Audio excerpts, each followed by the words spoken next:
টলিগঞ্জের বর্তমান সময়ের তারকা ইয়াশ দাশগুপ্তাকে আগামীতে দেখা যাবে মেন্টাল চলচ্চিত্রে অভিনয় করতে। সেখানে অবশ্য তার বিপরীতে নুসরাত জাহান অভিনয় করেছেন। মূলত বর্তমানে চলচ্চিত্রের শুটিংয়ের কাজ সম্পূর্ণভাবে শেষ হয়েছে, যার জন্য অবশ্য বর্তমানে চলচ্চিত্রটি রয়েছে মুক্তির অপেক্ষায়। কিন্তু মাত্র কয়েকদিন আগে চলচ্চিত্রের প্রথম লুক উন্মোচন করা হয়। সেখানে অবশ্য ইয়াশের সঙ্গে নুসরাত জাহানকে দেখা যায়। ঠিক তারপর অবশ্য চলচ্চিত্রটিতে নুসরাত জাহানের সিঙ্গেল লুক উন্মোচন করা হয়। সেখানে অবশ্য তাকে গ্ল্যামার রূপে ক্যামেরার সামনে দেখা যায়।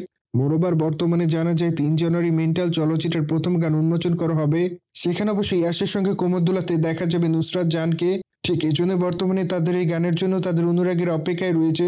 অন্যদিকে নুসরাত জাহান কলকাতা বাংলা চলচ্চিত্রে আলোচিত একজন নায়িকা। সেখানে অবশ্য তার অভিনয় তার অনুরাগীদের কাছে ভালো লেগেছে, যার জন্য অবশ্য বর্তমানে কলকাতা বাংলার প্রথম সারির একজন নায়িকা। অন্যদিকে এই নায়িকাকে সর্বদাই সোশ্যাল মিডিয়ায় সক্রিয় দেখা যায়। সেখানে অবশ্য এই নায়িকা তার প্রতিদিনের আপডেট শেয়ার করেন, কিন্তু মাঝে মাঝে দর্শকদের মাঝে লাস্যমী রূপে ধরা দেয়।